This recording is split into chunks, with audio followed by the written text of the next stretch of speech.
मैं अलका मैम आप लोगों के अपने YouTube channel back to Gurukul में आप लोगों का तहे दिल से स्वागत है। आज जो है मैं एक मोटिवेशनल बातें डॉक्टर APJ अब्दुल कलाम की कि सूरज की तरह चमकना है तो सूरज की तरह जलना सीखें। तो इसी वक्तव्य के बाद मैं फिर आगे बढ़ती हूँ। महत्वपूर्ण अनुच्छेद में कुछ रेस्ट पार्ट बच गए थे। महत्वपूर्ण अनुच्छेद हम लोग अनुच्छेद 214 तक स्टडी कर लिए थे और 214 में क्या है कि एक उच्च न्यायालय की स्थापना, यानी हाई कोर्ट की, राज्य में एक उच्च न्यायालय की स्थापना। उच्च न्यायालय की स्थापना, हाई कोर्ट, राज्य में एक उच्च न्यायालय हो, उसके लिए किस अनुच्छेद के तहत है? तो अनुच्छेद 214। जबकि हम लोग 124 में एक सुप्रीम कोर्ट यानी उच्चतम न्यायालय की स्थापना होगी, उसको पढ़ चुके हैं। पुराने वीडियो में देख लीजिएगा। अनुच्छेद 263, इसके बाद चूंकि हम लोग महत्वपूर्ण अनुच्छेद पढ़ रहे हैं तो अब जो है अनुच्छेद 263 केंद्र एवं राज्यों के बीच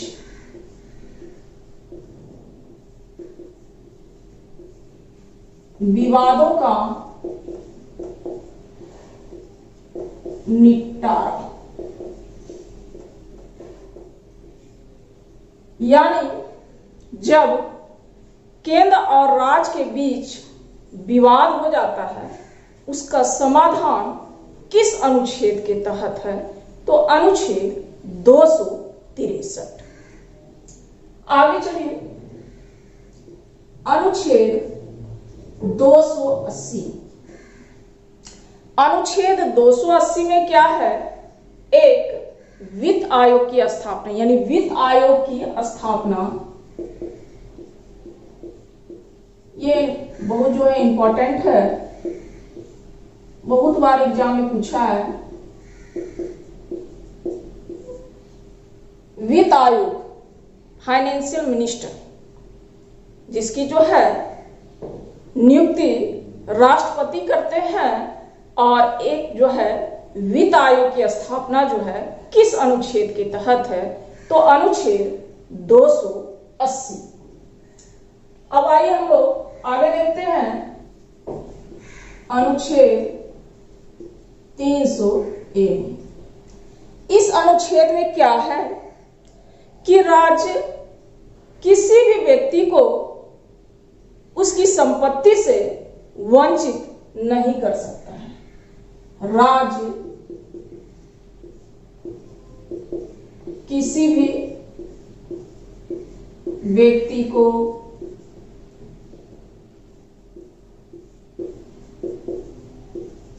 उसकी संपत्ति से वंचित नहीं कर सकता है। अनुच्छेद 300A। 300A में क्या था कि जो है राज्य किसी भी व्यक्ति को उसकी संपत्ति से वंचित नहीं कर सकता है। अब आइए अनुच्छेद 312। अनुच्छेद 312 क्या है? राज्यसभा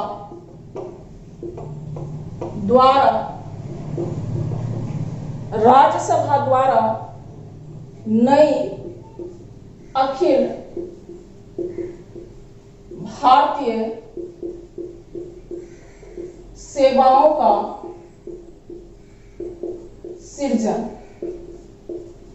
क्या स्थापना? राज्यसभा द्वारा। यह सिर्फ राज्यसभा में, यह भी क्वेश्चन पूछा जाता है कि नई अखिल भारतीय सेवाओं का सृजन या स्थापना किस जो है सदन में संभव है या किस सदन में होता है? तो वह राज्यसभा में। नई अखिल भारतीय सेवाओं का, नई अखिल भारतीय सेवाओं आखिर क्या है? इसके अंतर्गत जो है IAS यानी इंडियन एडमिनिस्ट्रेशन सर्विस, ठीक है, भारतीय प्रशासनिक सेवा, इंडियन फॉरेस्ट सर्विस, भारतीय फॉरेस्ट मतलब हाँ भारतीय वन्य सेवा, इंडियन फॉरेस्ट सर्विस, और IPS इंडियन पुलिस सेवा, IPS, IFS और IS, ये इसके अंतर्गत इस सेवाओं का सृजन होता है राज्यसभा द्वारा। आगे देखते हैं अनुच्छेद 315। अनुच्छेद 315 में क्या है? लोक सेवा आयोग की स्थापना। लोक सेवा आयोग यानी UPSC की स्थापना। लोक सेवा आयोग, ठीक है, लोक सेवा आयोग की स्थापना किस अनुच्छेद के तहत है? इसी के अंतर्गत टोटल जो है IS होते हैं, यानी UPSC लोक सेवा आयोग की स्थापना किस अनुच्छेद के तहत है? तो अनुच्छेद 315। अब आइए अनुच्छेद 324 इलेक्शन कमीशन यानी चुनाव आयोग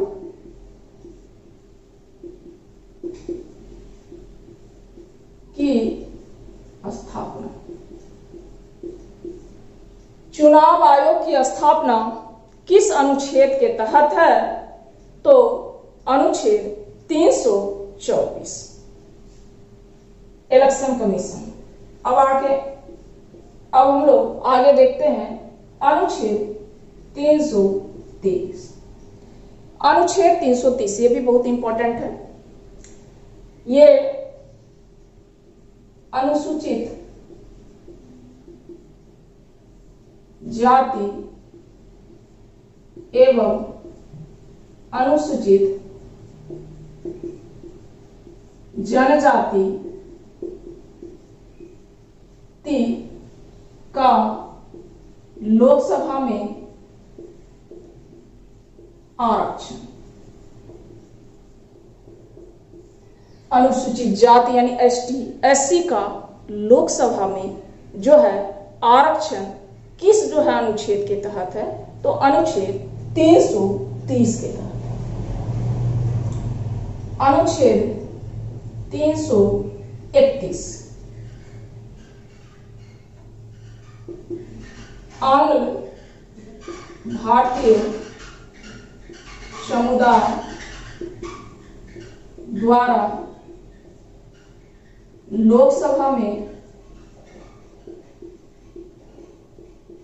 लोकसभा का राष्ट्रपति द्वारा मनोनयन।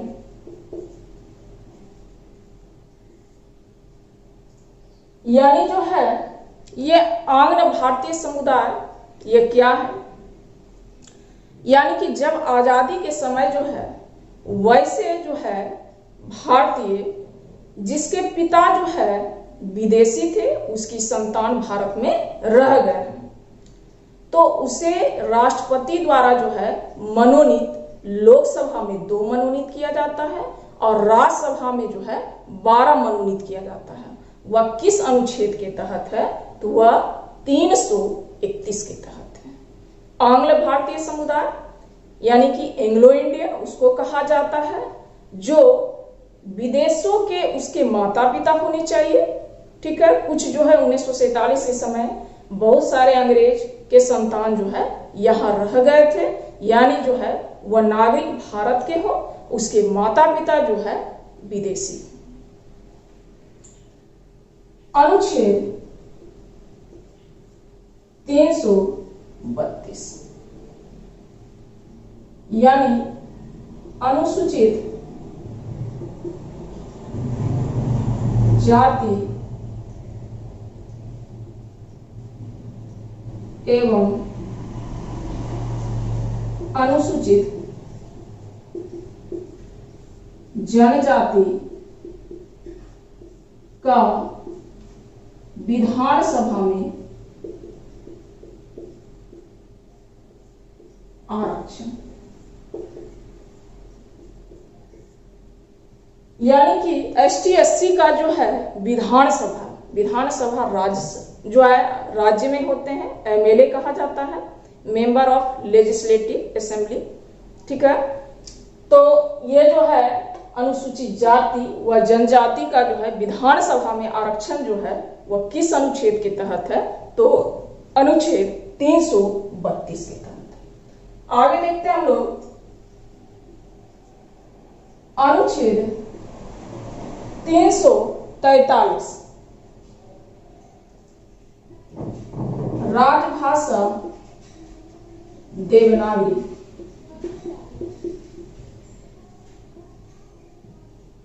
एवं हिंदी होगी।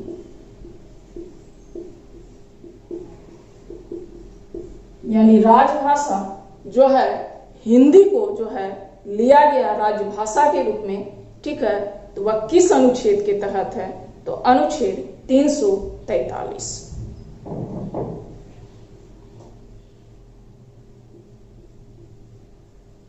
अनुच्छेद 352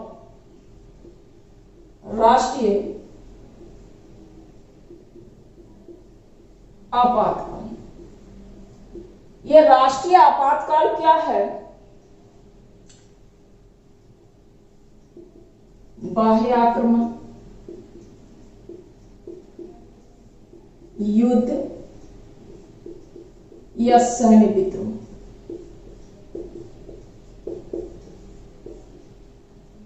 राष्ट्रीय आपातकाल जो कि राष्ट्रपति द्वारा लगाया जाता है वह किस अनुच्छेद के तहत है? तो अनुच्छेद 352। इसमें क्या होता है? या तो बाहरी आक्रमण हो रहा है, या तो युद्ध की स्थिति है, और या तो सैन्य विद्रोह है। यह तीनों ही कंडीशन में राष्ट्रीय आपातकाल लगाया जाता है और यह राष्ट्रपति के द्वारा लगाया जाता है। और पहली बार इंदिरा गांधी के शासनकाल में 1975 से 1977 तक लगा था राष्ट्रीय आपातकाल। कब लगा था? तो 1975 से 1977 में। उस समय किसकी सरकार थी? तो इंदिरा गांधी की सरकार थी। और आपातकाल जो है कौन लगा सकते हैं? तो राष्ट्रपति। किस अनुच्छेद के तहत? तो 352 के तहत।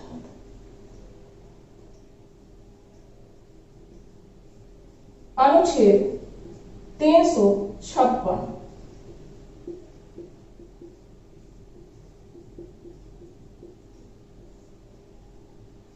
अनुच्छेद 356 राष्ट्रपति शासन से संबंधित है।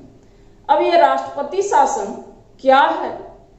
तो राष्ट्रपति शासन जब राज्य में जो है किसी भी प्रकार का मुख्यमंत्री के द्वारा जो है संवैधानिक जो है उल्लंघन हो जाता है, या शासन व्यवस्था जो है स्थगित, मतलब शासन व्यवस्था उचित ढंग से नहीं चल रहा होता है। ठीक है, तो राज्यपाल जो है राष्ट्रपति को सूचित करते हैं और जो है राष्ट्रपति जो है राज्यपाल को उस समय हेड बना के राष्ट्रपति शासन लगा देते हैं।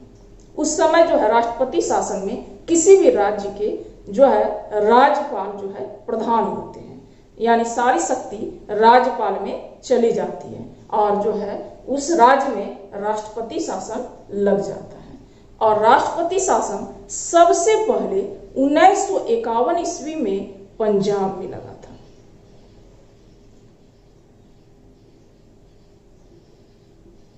अनुच्छेद 356 हो गया है।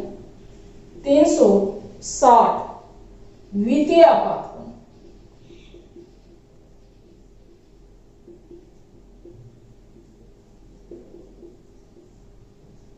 ये वित्तीय आपातकाल क्या है? तो जब देश में अर्थव्यवस्था जो है उथल पुथल, यानी जो है अर्थव्यवस्था ठीक ढंग से न चल रही हो, फाइनेंशियल कमी हो जाए, तो देश में जो है वित्तीय आपातकाल की संकट की समस्या हो जाती है, जिसके कारण जो है राष्ट्रपति को जो है वित्तीय आपातकाल लगाना पड़ता है। लेकिन भारत में अभी तक एक बार भी वित्तीय आपातकाल नहीं लगाई गई है। तो 352, 356 और 360 किसके अंतर्गत, किसमें शक्ति निहित है? तो राष्ट्रपति में। ये तीनों जो है अनुच्छेद राष्ट्रपति द्वारा लगाए जाते हैं। अब आइए देखते हैं अनुच्छेद 368 संविधान संशोधन।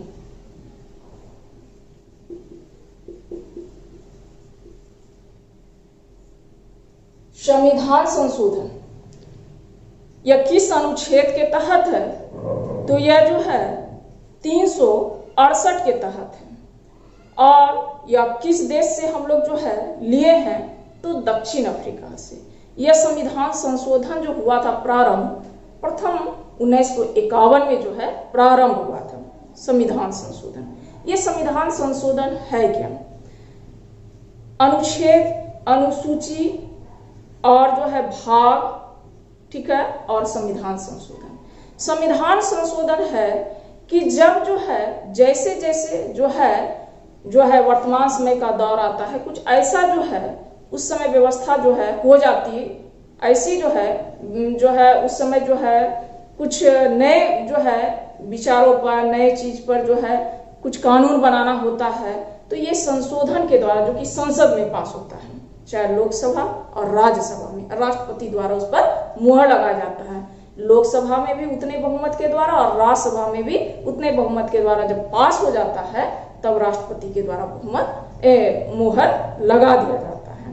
तो जो है यह संविधान संशोधन उसी के तहत आता है। तो संविधान संशोधन जो है वह किस अनुच्छेद के तहत है? तो अनुच्छेद 368 में, ठीक है।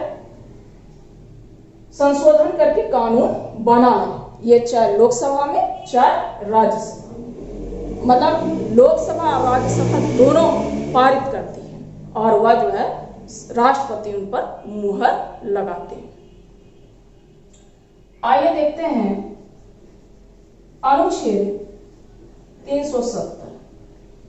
अनुच्छेद 370 जो है वर्तमान समय में चूंकि जो है 370 की व्यवस्था तो अभी खत्म हो गई है, लेकिन चूंकि यह इंपॉर्टेंट है तो जम्मू कश्मीर को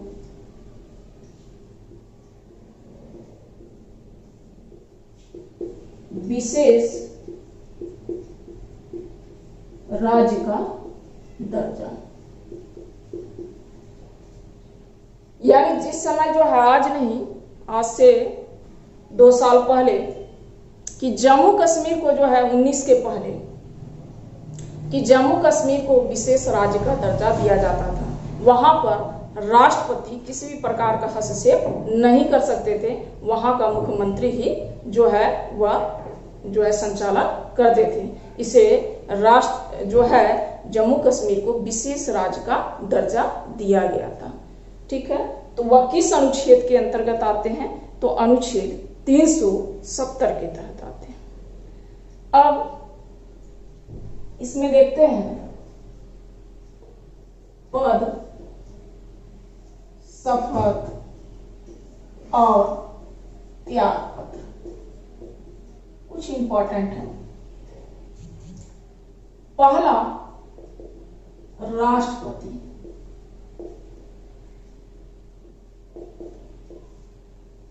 राष्ट्रपति को किनके द्वारा शपथ दिलाया जाता है?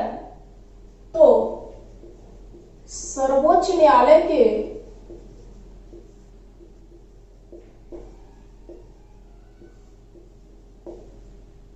मुख्य न्यायाधीश। राष्ट्रपति को जो है सर्वोच्च न्यायालय के मुख्य न्यायाधीश के द्वारा जो है शपथ दिलाया जाता है। उसके बाद इनका त्याग पत्र जो है उपराष्ट्रपति लेते हैं। तो राष्ट्रपति को जो है शपथ कौन दिलाते हैं? सर्वोच्च न्यायालय के मुख्य न्यायाधीश। और इनको जो है त्याग पत्र कौन लेते हैं? तो उपराष्ट्रपति। अब आगे देखते हैं राज्यपाल।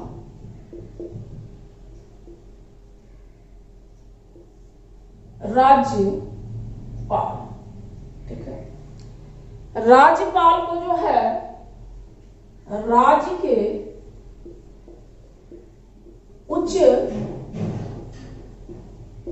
न्यायालय के मुख्य न्यायाधीश। तो राज्यपाल को जो है राज्य के मुख्य न्यायाधीश इनको शपथ दिलाते हैं और त्याग पत्र इनका कौन लेते हैं? तो राष्ट्रपति। क्योंकि राज्यपाल की नियुक्ति जो है राष्ट्रपति अपने विवेक के आधार पर करते हैं, ठीक है, और उनका त्याग पत्र भी जो है राष्ट्रपति लेते हैं। तीसरा आएगा उपराष्ट्रपति। उपराष्ट्रपति को जो है शपथ कौन दिलाते हैं? तो उपराष्ट्रपति को शपथ जो है राष्ट्रपति के द्वारा इनको शपथ दिलाया जाता है और इनका त्याग पत्र भी राष्ट्रपति के द्वारा लिया जाता है। आगे चलते हैं हम लोग। उसके बाद जो है प्रधानमंत्री।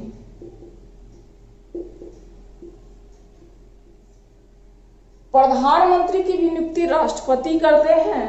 तो प्रधानमंत्री का यहां शपथ दिलाना है तो राष्ट्रपति और त्याग पत्र भी ये राष्ट्रपति के हाथ में सौंपते हैं। शपथ भी राष्ट्रपति और त्याग पत्र भी जो है राष्ट्रपति। आगे देखते हैं